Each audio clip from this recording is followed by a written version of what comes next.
काय कोणत्याही मिठाईवाल्याचा आता कानावरती जर मराठी समजत नसेल तर कानाखाली बसणारच मराठी.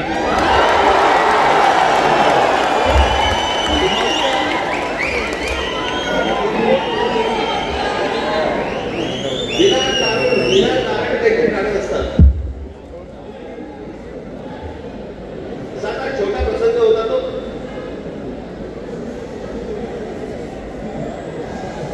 बोलण्यासाठी तिकडे कोणी माझ्या महाराष्ट्रासाठी होते. पाणी प्यायला गेले तर तो माणसाने विचारलं कशासाठी मोर्चा काढताय. तरी सांगितलं हिंदी सक्तीचं गेले म्हणून. म्हणे हिंदीतच बोलतात म्हणे. सगळं हे सगळं हिंदीवर चालू होतं. त्याच्यामध्ये त्या माणसाच्या अरेरावीमुळे त्याच्याची काय कॉन्फिडन्स बसायची ती बसली.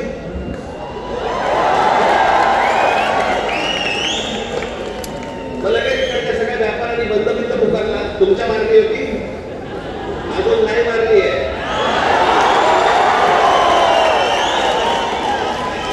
विषय समजून न घेता काय झाले माहिती नसताना कुठच्या तरी राजकीय पक्षाच्या दबावाखाली येऊन जर तुम्ही हे असले बंद करणार असाल, तुम्हाला काय वाटलं मराठी व्यापारी नाहीये?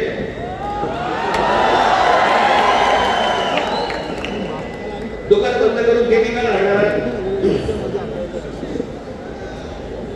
शेवटी आम्ही काहीतरी घेतलं तरच दुकान चालणार ना. महाराष्ट्रामध्ये राहताय, शांतपणे राहा, मराठी शिका. आमचं काही वावडं नाहीये तुमच्याशी काही भांडण नाहीये. पण मस्ती करणार कसं इथे तर महाराष्ट्राचा धडका बसणार म्हणजे बसणार.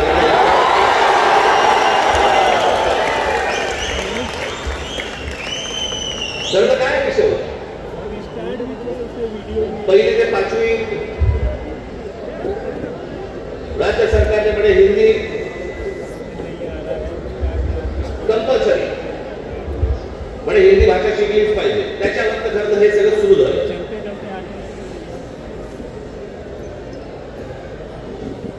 काल आमचे जे मुख्यमंत्री महाराष्ट्र राज्याचे देवेंद्र फडणवीस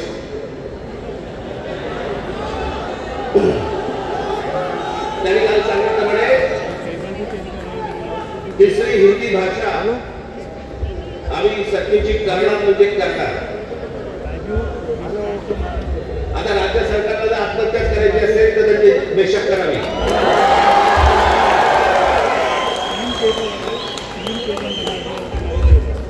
त्या दिवशीच्या मोर्चाच्या फक्त धसक्याचे निर्णय मागे घ्यायला लागला होता.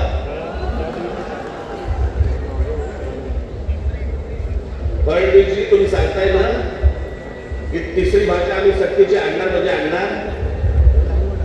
मी आता आपल्याला सांगतो महाराष्ट्रात पहिली ते पाचवी हिंदी आणायचा आपण प्रयत्न तर फक्त करून बघा.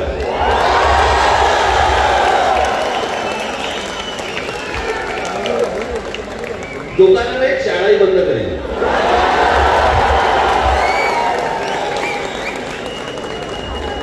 महाराष्ट्र राज्याचा मुख्यमंत्री हिंदीसाठी म्हणतोय, मराठी सक्तीची. इतर ज्या बाकीच्या शाळा आहेत याच्यामध्ये तुम्ही आज मराठी आणली पाहिजे, सक्तीची केली पाहिजे. ते सोडून तुम्ही हिंदी सक्तीची करण्याच्या मागे लागलेला. कोणाच्या दबावासाठी? कोण दबाव टाकते तुमच्यावरती?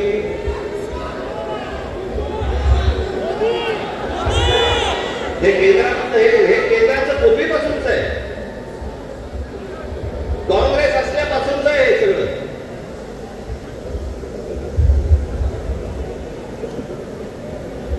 मुंबईसह संयुक्त महाराष्ट्र झाला त्याचा जो लढा होता, इतका प्रचंड मोठा लढा, हे मुंबई महाराष्ट्रापासून बाजूला करण्याचा डाव होता. तो कोणाचा होता? काही गुजराती व्यापाऱ्यांचा होता आणि काही गुजराती नेत्यांचा होता. मी एकदा पुस्तक वाचत असताना, आचार्य अत्तरचं पुस्तक वाचत असताना मला धक्का बसला की मुंबई महाराष्ट्राला मिळू नये याच्यासाठीच पहिलं जे बोललं गेलं ते कोणाकडनं बोललं गेलं? वल्लभभाई पटेलांनी सांगितलं की मुंबई महाराष्ट्राला देऊ नका म्हणून. वल्लभभाई पटेल ज्यांना आजपर्यंत आम्ही लोह पुरुष म्हणून मानत आलो, या देशाचे गृहमंत्री, आम्ही त्याच्याकडे आदराने आजपर्यंत पाहत आलो. तुम्ही महाराष्ट्राला विरोध केला.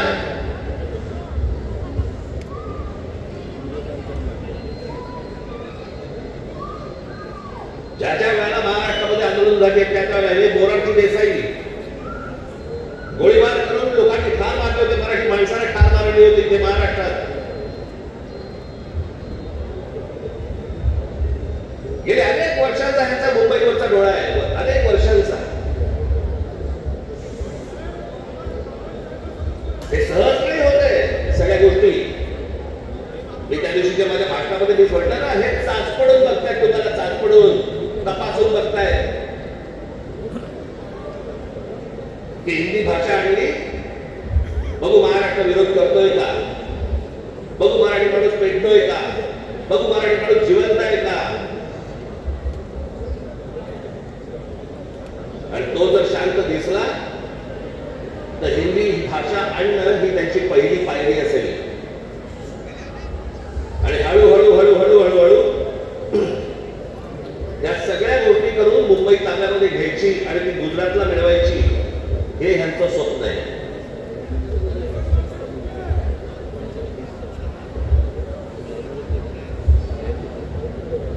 खरं बाकी त्याचा विषय येतो कुठे मला कळतच नाही. विषय भाषेचा आहे. एक जगातलं सत्य मी प्रत्येक वेळेला सांगत आलो, जगातलं सत्य तुमची भाषा वेगळी आणि पायाखालची जमीन वेगळी की तुम्ही कोणीही नसता जगामध्ये, तुम्हाला काही अर्थ नाही. तुम्हाला कोणीही विचारणार नाही. तुमची भाषा टिकवणं महत्वाचं आहे, तुमची जमीन राखणं महत्वाचं आहे. पण हे फक्त मुंबई महाराष्ट्रात खास करून मुंबईत काही गोष्ट झाली की ती देशभर चालू ठेवतात हे हिंदी चॅनल वाले. हे कसले हिंदी चॅनल वाले?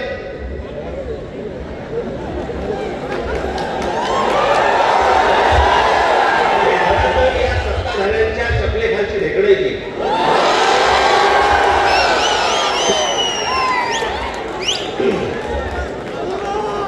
आता बघा थोड्या वेळा बघा सुरू करते उगला साहेब.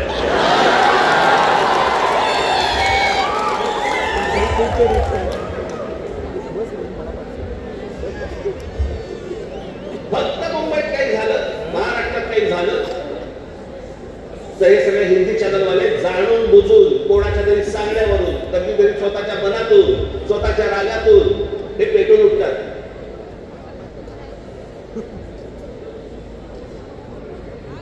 माझ्या बिहार मधले जे काही लोक आहेत, माझं त्यांनाही विचारणं आहे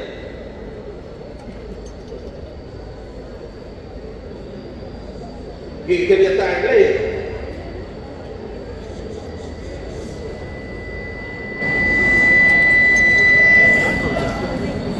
28 सप्टेंबर 2018.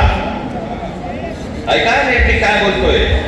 28 सप्टेंबर 2018 धुंदार हिम्मतनगर जवळ जिल्हा साबरकांठा गुजरात 14 महिन्याच्या एका मुलीवरती बलात्कार झाला. ती मारहाण, त्याच्यानंतर बिहारी लोकांना गुजरातमध्ये मारहाण केली आणि जवळपास मारहाण करून 20,000 लोकांना गुजरातमधनं बिहाऱ्यांना हाकलून दिले, बाहेर काढले. झाले का बातम्या?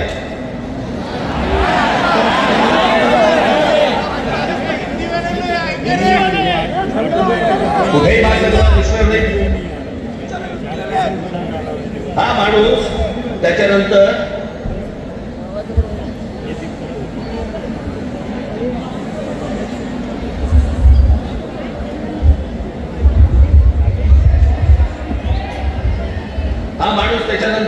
याने भारतीय जनता पक्षामध्ये प्रवेश केला, त्याला तिकीट दिलं गेलं आणि तो आमदार देखील झाला.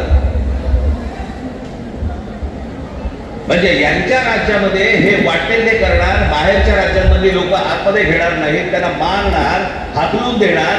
10-20 आत्ता परत झालं, आता परत गुजरातमध्ये झालं आणि बिहारी लोकांना गुजरातच्या बाहेर काढलं. झाल्या बातम्या?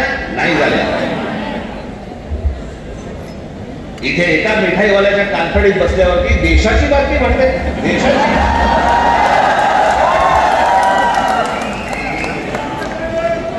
देशामध्ये चित्र असं रंगवलं जातं की बघा मुंबईमध्ये, महाराष्ट्रामध्ये अमराठी लोकांना कसे मारतायत.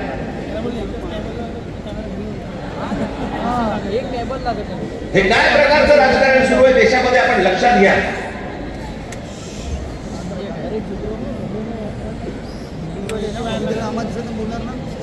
कसली कोणती हिंदी घेऊन बसलो आपण, ज्याला साधा 200 वर्षाचा इतिहास आहे. 200 वर्ष. मराठी भाषेला 2,500 ते 3,000 वर्षांचा इतिहास आहे.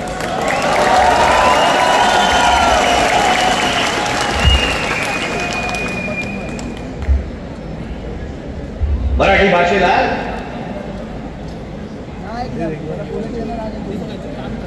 अभिजात भाषेचा दर्जा मिळाला.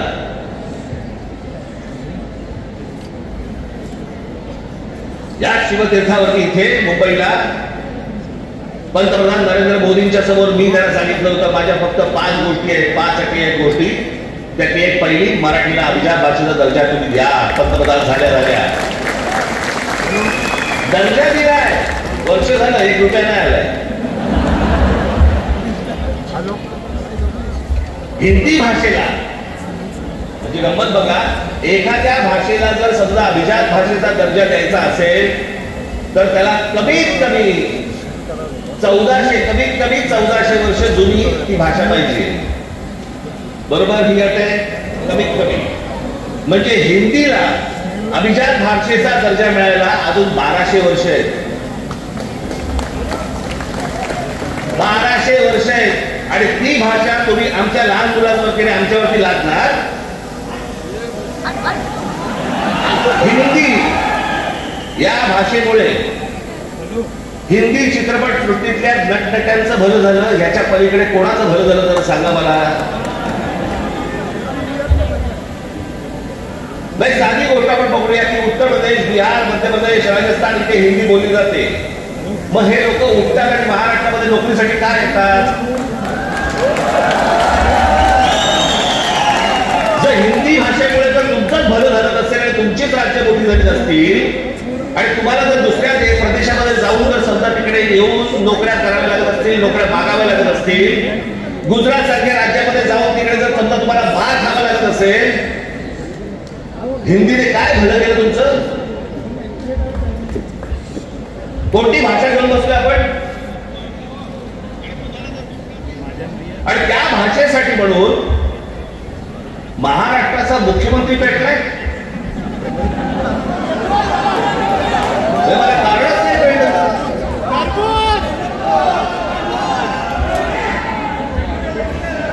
मी तुम्हाला साधी गोष्ट सांगतो, हिंदी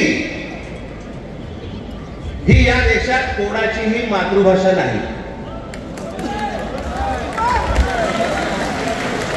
हे पहिल्यांदा सर्वांनी लक्षात घ्या.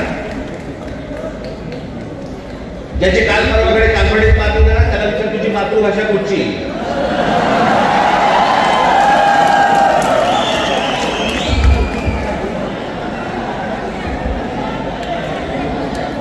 हिंदी ही इकडच्या तिकडच्या सगळ्या कडवळातनं तयार झालेली एक 200 वर्षापूर्वीची भाषा.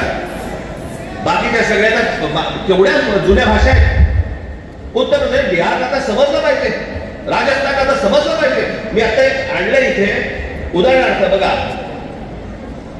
हिंदी या भाषेमुळे हिंदीने किती भाषा मारल्या तर जवळपास 250च्या आसपास भाषा मारून टाकल्या.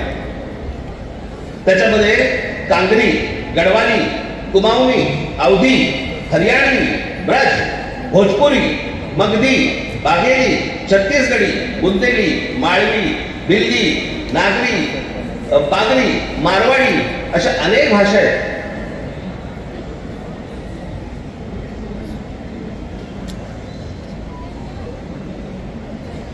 आता बिहारमध्ये त्यांनी ज्यांनी पहिली हिंदी ही भाषा स्वीकारली तिथे आजही 99% लोक मातृभाषा बोलतात, हिंदी बोलत नाही. म्हणजे अशा तर तुम्हाला सांगतो,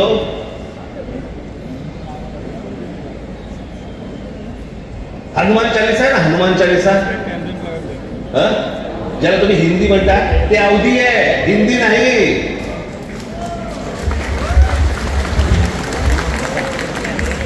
पहिल्यांदा भाषा आपण नीट समजून घेतली पाहिजे. मराठी भाषेचा आपण इतिहास नीट एकदा समजून घेतला पाहिजे. पण ह्याला भाषेवरती यांचं प्रेम नाहीये. माझं तर सगळ्या भाषांवरती प्रेम आहे. माझा तर दावा कदाचित चुकीचा नसावा, परंतु महाराष्ट्रामध्ये जेवढे काही नेते आहेत त्या सगळ्यांपेक्षा हिंदी माझं बरं आहे. आणि याचं कारण माझे वडील. माझ्या वडिलांना व्याकरणासकट उत्तम मराठी तर येतच होतं, उत्तम इंग्रजी येत होतं, उत्तम हिंदी येत होतं, आणि माझ्या वडिलांना व्याकरणासकट उत्तम उर्दू येत होतं. भाषा कोणतीही वाईट नसते, कधीच वाईट नसते. जगातली कुठची भाषा वाईट नसते. हिंदी ही काही वाईट भाषा नव्हे. आमच्या लागणार असा नाही बोलण्याचा.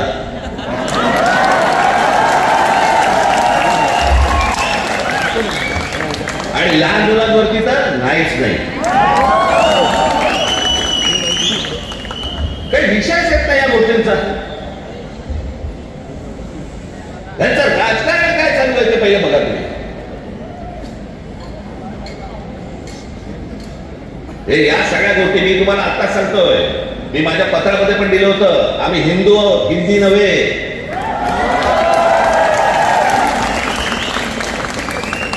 पण हिंदुत्वाच्या बुरख्याखालून जर समजा तुम्ही माझी मराठी संपायला येणार असाल, माझ्यासारखा कडवट मराठी तुम्हाला सापडणार पण नाही.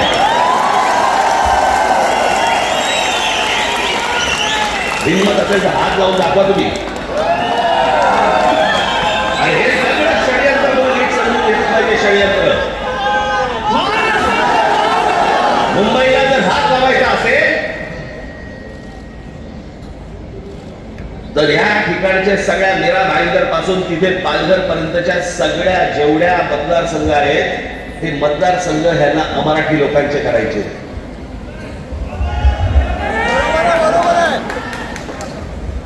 मी गेले 20 वर्ष मी ओरडून बोंबलून सांगतोय, ही नुसती माणसं येत नाही आहे.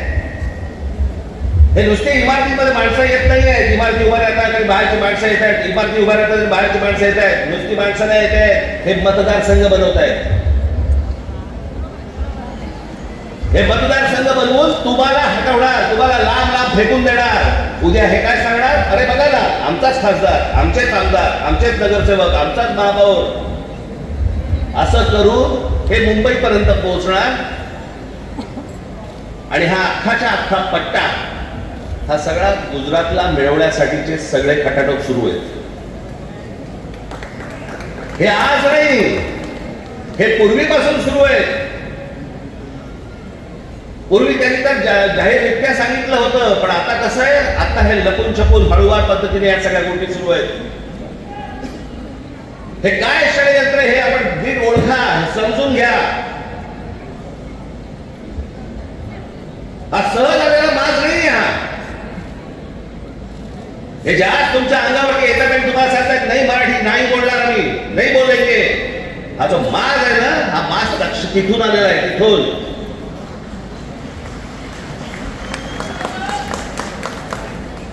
आज तुमच्याकडे काही लंब चौडं भाषण करण्यासाठी नाही आलो मी खरं तर आज शाखेच्या उद्घाटनाला आलो होतो. मला अविनाशने मला सांगितलं की साहेब तिकडे येणार साथ तर एक छोटी सभा आपण घेऊन टाकू. तुम्हाला जे सांगायचंय ते हे सांगायचंय की तुम्ही सतर्क असले पाहिजे. आज काहीतरी प्रकरण उसळलं आणि आज काहीतरी बोललं म्हणून आज आम्ही जागे व्हायचं, उद्या रचना आम्ही झोपून जायचं आणि मग बाकीचं सगळं पोखरलं जात आहे. भुसभुशीत जमीन असते ना, घुशी तिकडे होतात, खडकामध्ये घुशी नाही होत. तुम्ही खडकासारखे कडक असले पाहिजे. महाराष्ट्राची तुम्ही भक्कमपणे बाजू उभी केली पाहिजे. महाराष्ट्र काय हा तुम्ही समजून घेतला पाहिजे. मी जे सतत तुम्हाला ते सांगत असतो ना, 1400 वर्ष राज्य केलेला हा महाराष्ट्र या प्रांतावरती.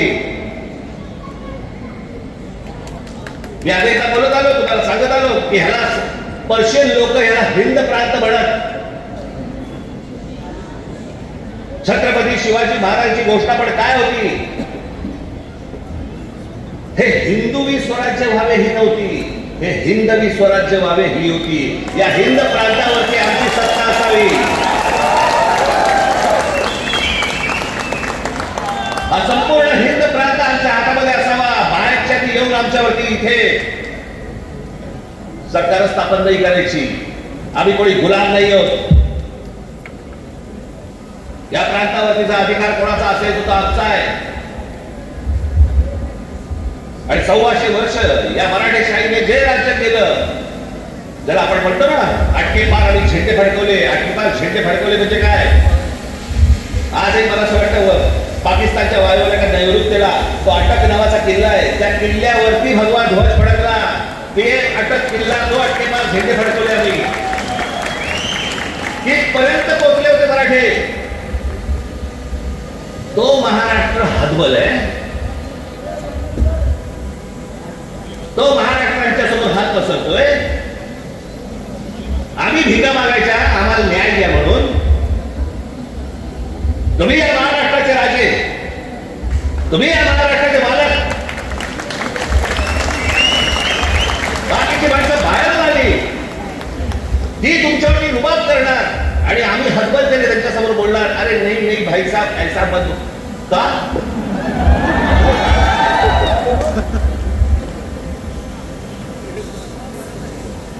स्वतःहून काही करायची आपल्याला गरज नाहीये. पण जर अशा प्रकारे बाज घेऊन जर समजा कोणी अंगावरती आला, खेचायचा म्हणजे खेचायचा.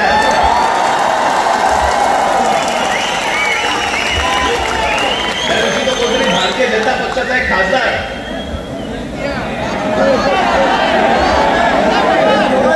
दुबे नावाचा कसं काय बोलला, मराठी लोगों को हम यहाँ पे पटक पटक के मारेंगे. झाली का केस त्याच्यावरती? हिंदी चॅनल वाल्याने दाखवलं का? पुढे चालवलं का? काही नाही. बघा कसं असतात, कशा असतात ते बघा. तू आम्हाला पटक पटक के मारणार? दुबे, दुबेला तुम्ही सांगतो, दुबे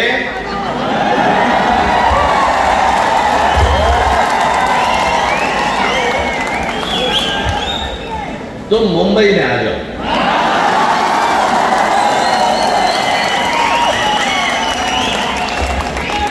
मुंबई के समुद्र में डूबे डूबे कर मारिए.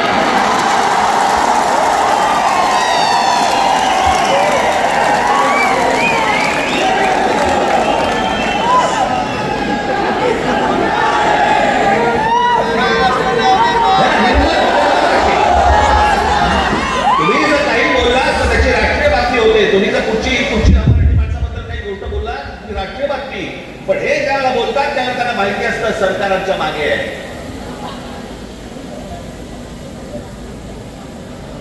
कारण सरकारच जर समजा या गोष्टी इथे लादत असेल तर या लोकांची हिंमत तर वाढणारच आहे. एक गोष्ट त्या दिवशी मी सांगितली, पुन्हा एकदा सांगतो, तुमची सत्ता असेल ती लोकसभेमध्ये आणि विधान भवनामध्ये. आमची सत्ता रस्त्यावरती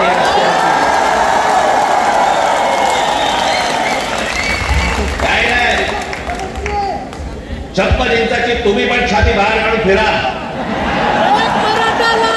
महाराष्ट्र आहे तुमच्या बापाचा महाराष्ट्र आहे.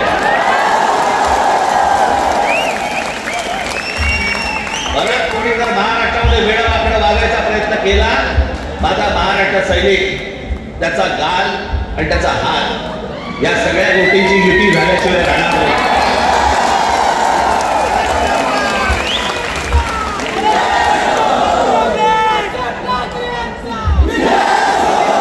अनेक नेता सरकारी पत्रकार असतात, काही बेरोजगार पत्रकार असतात, आणि मध्ये बेरोजगार पत्रकार तुमच्या युट्यूब चॅनल वरती जातात आणि म्हणतात की माहिती की नाही, ही फडणवीसांनी लिहिलेली स्क्रिप्ट आहे. हा कोणता स्क्रिप्ट रायटर आहे मला अजूनपर्यंत कळलेला नाही, जो स्वतःचा अपमान पण त्याच्यामध्ये लिहितो, ज्याला हे सगळं मागे घ्यावं लागलं. सगळ्यांकडनं दबाव आल्यानंतर मी हे दोन्ही GR मागे घेत आहे हे स्क्रिप्ट रायटर लिहू शकतो. पण हे काय चालू आहे, हे तुमच्या मनात काहीतरी विष कालवणं सुरू आहे की हे बघा हे आपण सगळे एक येतात, बघा हे सगळं असं सगळं सुरू आहे, कशाचाही संबंध नाही आहे. कोणाशी माझी मैत्री असो, दुश्मनी असो, काहीही असो, एक गोष्ट निश्चित सांगतो, महाराष्ट्राच्या बाबतीत, मराठी माणसाच्या बाबतीत आणि मराठी भाषेच्या बाबतीत राज ठाकरे कोणाची तडजोड करणार नाही. याच्या आधीही केली नाही, आताही केली नाही आणि पुढेही करणार नाही. मला असं वाटतं तुम्ही देखील त्याच पद्धतीने महाराष्ट्रामध्ये राहिलं पाहिजे, जगलं पाहिजे, वावरलं पाहिजे. आणि जे कोणी इथे राहत असतील मराठी लोक, मी त्याची माझ्या एका मित्राचा दाखला दिला होता, बाकीचे देखील लवकरात लवकर मराठी शिकण्याचा आपण प्रयत्न करावा. आम्ही तुमच्याशी मराठीत बोलू. माझे तुम्हाला सर्वांना माझं तुम्हाला सांगणं आहे, ज्या ज्या ठिकाणी जाल, दुकानात गेलात, बसमध्ये गेलात, ट्रेनमध्ये गेलात, टॅक्सीत बसलात, कुठेही गेलात, जास्तीत जास्त प्रमाणात म्हणण्यापेक्षा कायमस्वरूपी तुम्ही समोरच्याशी मराठीमध्येच बोला, त्याला मराठी बोलायला भाग पाडा. आता माझ्याकडे कर्नाटकातला व्हिडिओ आलाय. कर्नाटकामधले तो माणूस तिकडे त्या रिक्षावाल्याला हाकलून देतोय, बातम्या नाही होणार, कारण त्यांचे सत्ताधारी, त्यांची सरकार त्यांच्या जनतेच्या, त्यांच्या लोकांच्या खंबीरपणे पाठीशी उभे असतात. वरती कोणी येऊ अगर न येऊ, हे महाराष्ट्रात फक्त भोगत आला आणि महाराष्ट्रात फक्त भोगतोय. त्याला काय वागायचं त्यांचं त्यांनी वागावं. पण मला तुम्हाला फक्त एवढंच सांगायचंय की तुम्ही खंबीर राहा, तुम्ही कडवट राहा. जर तुम्ही घट्ट असाल, तुम्ही जर खडकासारखे टणक असाल, कोणी आतमध्ये शिरायचा प्रयत्न करणार नाही. आजूबाजूला कोण येतंय, कोण राहतंय, कोण काय करतंय याच्यावरती सतर्कतेने तुमचं लक्ष असलं पाहिजे. एवढीच फक्त आज विनंती करण्यासाठी म्हणून मी आज आपल्यासमोर इथे आलो. आपण सगळेजण इतक्या मोठ्या संख्येने आलात, आपल्याला सर्वांना धन्यवाद देतो आणि फक्त एवढंच जाताना सांगेन, सतर्क करा, सतर्क करा, सतर्क करा. धन्यवाद. जय हिंद.